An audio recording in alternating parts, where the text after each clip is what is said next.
Coucou les merveilles, c'est Chloé, je suis avec un tarot, le tarot de l'Entremonde. Alors il sort juste demain, donc voilà, je vous fais la présentation, vous allez pouvoir le commander direct si jamais il vous intéresse. Donc c'est de Ciolo Thompson, qui a déjà fait un tarot, alors comment ça s'appelait? Le tarot du funambule, je crois, un truc comme ça. Je vérifie pour pas vous dire de conneries.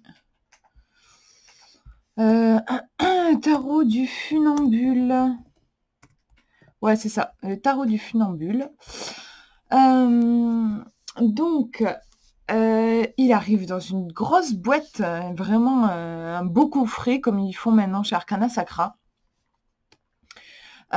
Cet artiste fait principalement des aquarelles, enfin sur l'autre tarot aussi, le tarot du funambule aussi, c'était des aquarelles.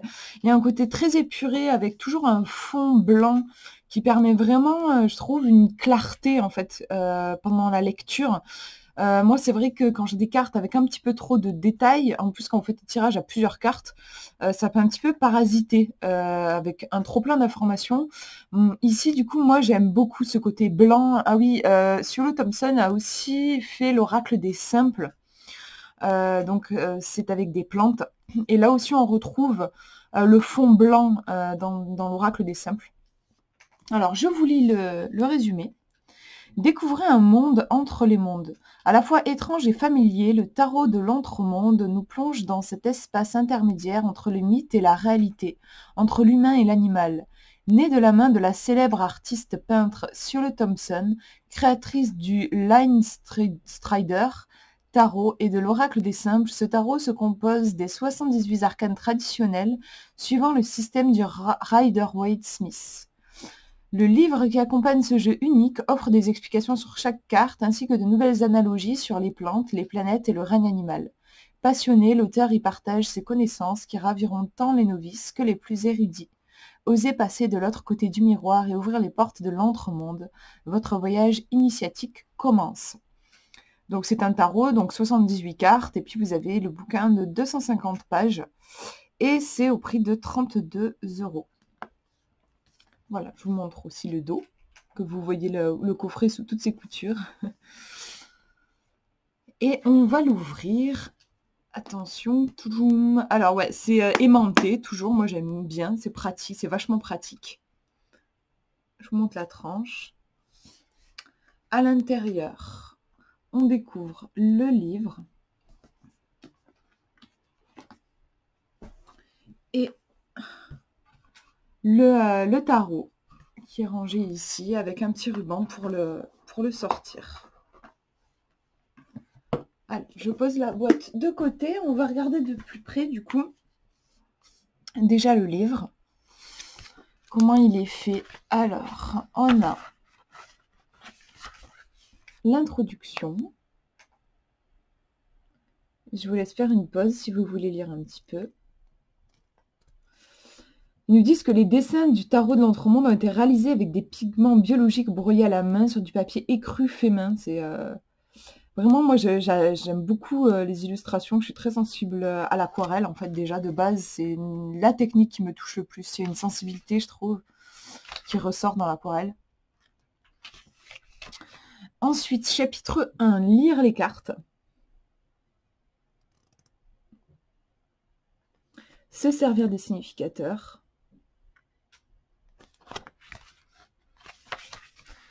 Donc voilà, vous avez une présentation un petit peu autour du fait de tirer les cartes. Alors attendez, parce que là, ma caméra n'y arrive plus. Hop, voilà.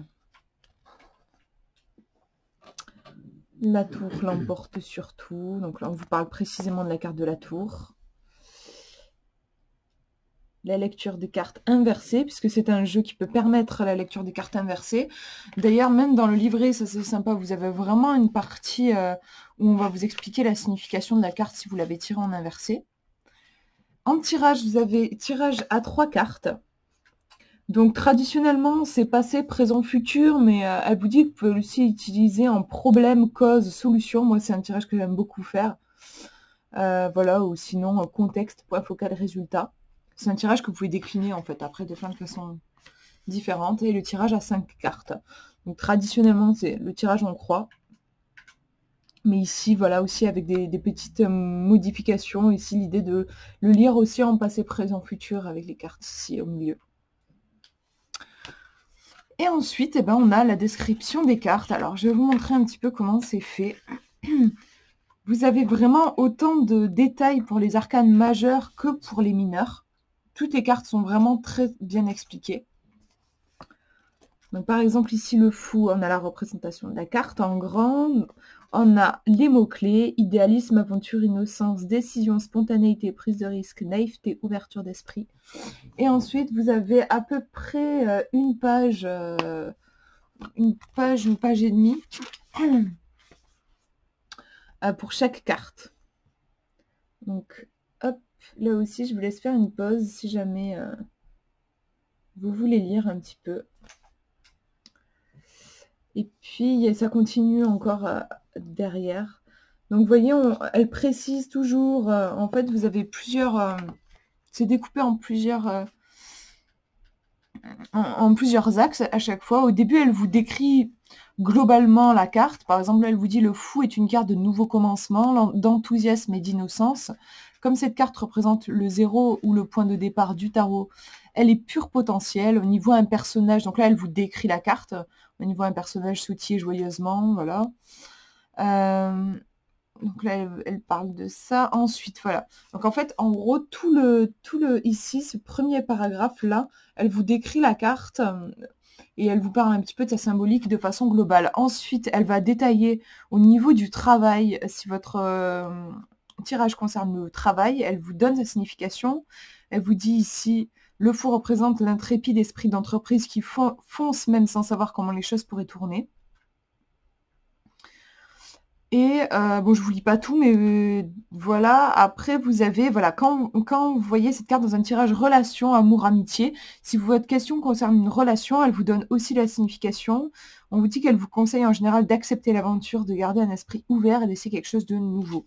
Et ensuite, donc je tourne la page et vous avez la carte inversée aussi. Inversée, cette carte vous met en garde contre l'enthousiasme irraisonné ou la foi sans preuve. Voilà, et vous avez ça pour chaque carte. À chaque fois, vous allez avoir la carte de façon globale, puis le côté professionnel, et ensuite le côté relationnel, et sa signification en inversé. Et donc voilà, vous avez chacune des cartes. Je vérifie qu'il n'y ait pas d'autres choses après à la fin du livre. Non, c'est ça. Après, vous avez une conclusion. Et le livre est terminé. Mais il est vraiment très complet. Vous voyez, d'ailleurs, il y a quand même, il y a quand même 250 pages. Sachant que c'est pas un livre, parfois on peut avoir la traduction français, anglais. Ici, c'est que du français. Parce que de toute façon, je crois que l'auteur de base n'est pas française. Donc voilà. Enfin, en tout cas, là, vous voyez, c'est conséquent. C'est quand même un bouquin, un petit bouquin. Allez, je vous montre les cartes. Dans ce joli coffret, le tarot de l'entremonde. Alors, je vais faire le point. Je vous montre le dos.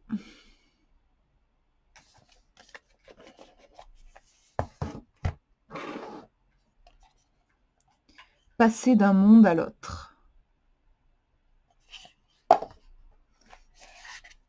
Et l'autre... alors, vous avez toujours le ruban. Il fait un très beau ruban bleu. Et petit lapin avec son tournesol. Trop mignon. Donc, je vous montre les cartes maintenant. Donc, ils sont vraiment de super qualité, hein, mais toujours chez Arcana Sacra, et elles sont super, super agréables à étaler. Elles s'étalent très bien, à brasser aussi. Elles sont super chouettes. Elles sont vraiment, voilà, ce côté blanc est très présent, comme je vous disais, chez cet auteur. Donc, vous voyez, vous avez les tranches blanches. Tout est, enfin, il y a beaucoup de blanc. Moi, j'aime beaucoup. Donc voilà la tranche, comme je vous disais, enfin le dos, comme je vous disais, on peut du coup avoir les significations en inversé. Allez, je vous montre. Alors, c'est dans quel sens? C'est comme ça. Donc elles sont mélangées parce que j'ai fait pas mal de tirages avec la lune. Le 5 de coupe. Donc vraiment, moi j'aime beaucoup l'univers. Moi je trouve qu'il y a un côté un petit peu Alice au pays des merveilles, dans le sens où les rois, les reines, ce sont des animaux.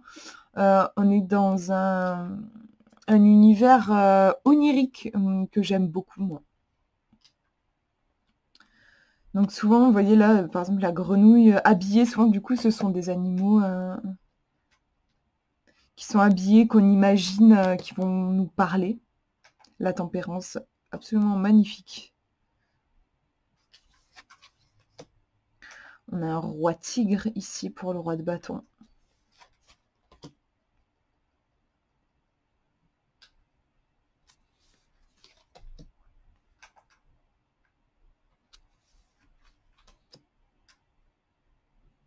La force. Donc à chaque fois, il me semble, enfin on va voir, mais il me semble qu'il y a toujours un animal dans les cartes. Ici, par exemple, on voit le homard dans les bras de la grande prêtresse.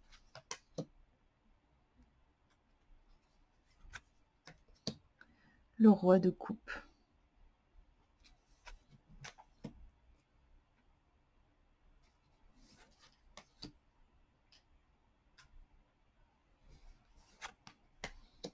Le 7 de coupe, qui est un petit peu dispersé. On voit qu'il y a plusieurs choses dans ses tentacules, qu'il porte plusieurs choses. Il a du mal à se décider. Le cavalier d'épée, qui a l'air motivé. Le valet d'épée, qui apporte un message. J'aime beaucoup le 8 de coupe. Ici, elle a choisi de représenter une Selkie, donc moitié phoque, moitié humaine. Ce côté entre terre et mer. Le jugement.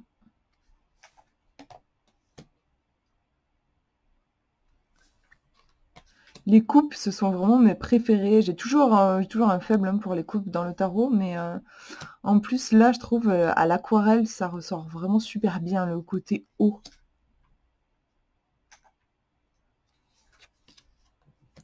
Le diable, que j'ai pas encore tiré. Du coup, je le découvre.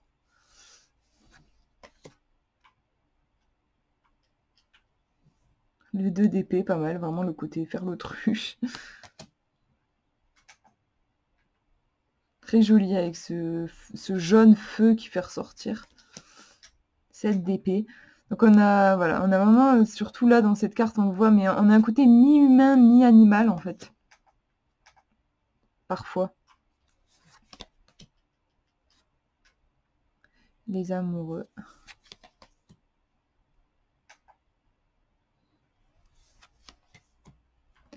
La reine d'épée. Le 2 de pentacle.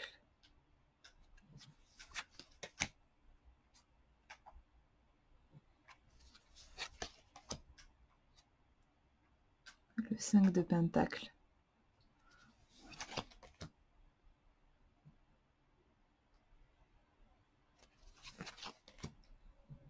Le fou. Prêt à partir à l'aventure. Quitte à tomber d'ailleurs, parce qu'il a l'air un petit peu de s'approcher du vide dangereusement. Le 3 de coupe. La mort. Très jolie représentation de la mort avec les fleurs et la vie qui naît dans le crâne. Le 8 d'épée.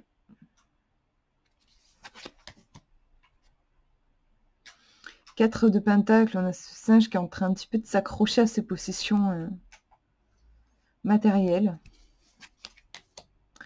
Là, on a vraiment de la douleur avec ce pan transpercé. Il y a quelque chose qui prend fin, clairement, ici. L'étoile. L'as d'épée, très fier de lui. Le magicien, qui pour le coup est une magicienne.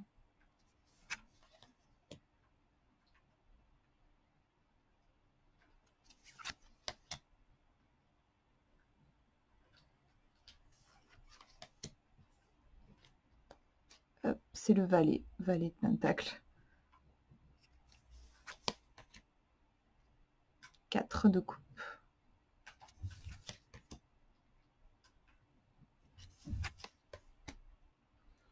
On est sur un cavalier. Beaucoup de passion.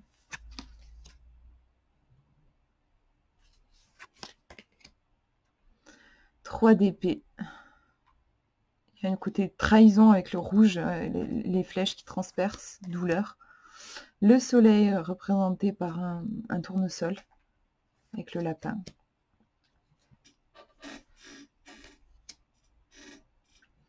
Valets qui sont souvent représentés dans ce tarot avec comme des messagers vraiment avec les lettres. Ah, un peu à l'envers. Il avait la tête dans l'autre sens, celui-là. Le 7 de bâton.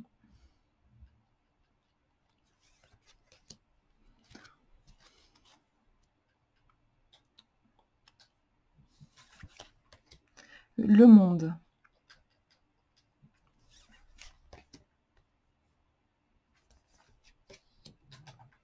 Le pendu. Un homme loup.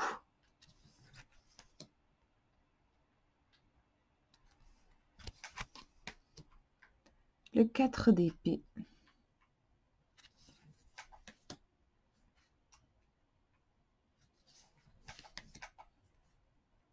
Très joli le chariot, je trouve. Très très beau. Le hiérophante.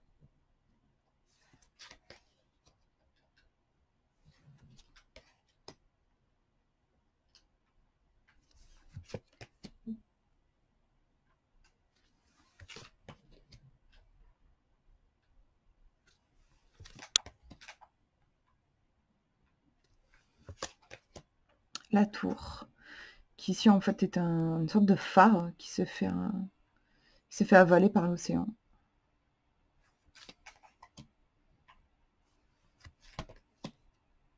Et l'ermite avec sa lanterne. Grosse lanterne par rapport à sa taille.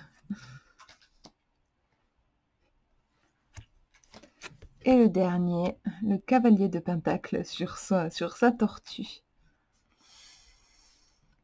Voilà, alors je vais rassembler mes cartes. Et je vais tirer une carte pour vous montrer un petit peu avec le livret. Alors, je mélange.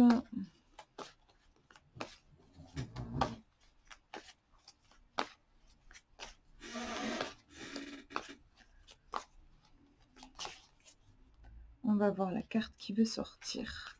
Alors, c'est le 9 de coupe. Donc, je vous la montre. Alors, je crois que c'est une carte très positive. Alors, hop. Ouais, on a un ours qui a les pattes pleines de miel, de baies de miel, et il y a un côté assez force, enfin même très force, dans cette carte. Prospérité et force. On va regarder du coup le livre, je vais vous montrer. Alors, le 9 de coupe.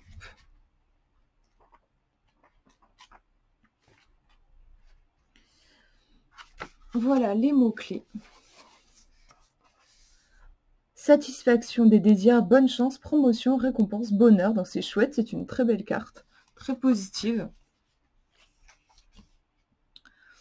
On nous dit le 9 de coupe est une carte heureuse et positive qui parle de satisfaction des désirs, de chance et du fait que les choses vont dans notre sens. Même associé à des cartes moins positives, ce message est donc très clair. La chose que vous espérez est à votre portée. Cependant, un vœu réalise un inconvénient. Il se peut que vous obteniez ce que vous vouliez pour découvrir par la suite que des éléments indésirables sont par la même occasion entrés dans votre vie. Dans une situation liée au travail, à la profession, aux finances, le 9 de coupe annonce une promotion, de l'avancement. Dans un tirage sur les relations ou l'amour, le 9 de coupe vous dit que vous pouvez réaliser votre plus cher désir. La suffisance de cette carte est telle que les nouvelles qui vous rendent heureux n'auront probablement pas un tour entièrement positif. Par exemple, vous apprenez que votre ex va divorcer ou qu'un ancien rival est devenu obèse. Tout ce qui est associé au 9 de coupe a deux aspects. Vous obtenez ce que vous voulez, mais il y a un prix à payer. C'est peut-être juste le mal de ventre dont vous souffrez après avoir mangé en une seule fois tous vos bonbons d'Halloween, mais il peut aussi s'agir de relations extra-conjugales, d'une reprise de contact avec des relations malsaines ou d'abus dans un sens général. La prudence est de mise. Tout le monde aime voir apparaître le 9 de coupe. Le message qu'il vous donne est tout va aller selon vos vœux. Et qui ne veut pas entendre ça? Mais il peut aussi parler du coût de la satisfaction des désirs, de l'aliénation de la réussite, du fardeau du commandement, de la pression associée à la visibilité ou à la reconnaissance. Inversé, le 9 de coupe porte en lui une exigence de prudence encore plus grande. Le prix de votre désir est peut-être bien plus élevé que ce que vous en retirez. Souvenez-vous que si quelque chose semble trop beau pour être vrai, c'est probablement le cas. Donc voilà, là c'est si jamais elle est à l'envers. Donc c'est en soi un message, vous voyez, très positif, mais voilà, oula, j'ai le soleil qui arrive d'un coup et il y a trop de blanc sur la carte, on la voit plus. Ouais, enfin en tout cas, c'est un message positif, nuancé. Mais c'est souvent le cas, je trouve, enfin, il me semble, si mes souvenirs sont justes, que c'était aussi le cas dans le, celui du funambule, le tarot du funambule. Il y a ce côté, parfois, les messages peuvent être un peu durs, il y a vraiment un côté dans l'écriture du bouquin, on prend vraiment en compte tous les aspects possibles et ça va être à vous de faire le tri. Et il va pas hésiter à vous dire, après en plus là on est sur une carte quand même qui est très positive, mais des fois il y a des cartes qui sont très dures, et il va pas hésiter, il va pas y aller par quatre chemins, il va vraiment vous dire quand il y a des choses qui vont pas. Et il y a une clarté très en résonance avec les dessins, avec ce côté blanc. C'est vraiment un tarot qui va trancher, je trouve. Et voilà, moi je trouve ça chouette parce qu'au moins on sait où on va. Et, et après, par rapport au tarot du funambule, moi je suis très sensible, encore plus sensible à cet univers-là. J'aime beaucoup ce côté onirique et ces animaux qui ont des travers humains en fait. Et du coup qui vont nous parler au niveau psychologique. Moi j'aime bien des fois me projeter carrément dans la carte et faire parler à l'animal, imaginer qu'est-ce qu'il me dirait par rapport à ma situation. Donc voilà, je le trouve vraiment très sympa. J'espère qu'il vous aura inspiré. Je pense que je vais vous faire du coup une vidéo pour vous montrer un petit peu en tirage en synchronicité pour voir ce qu'il a à vous dire à vous personnellement. Donc je vous donne rendez-vous dans cette prochaine vidéo et moi je vous fais de gros bisous.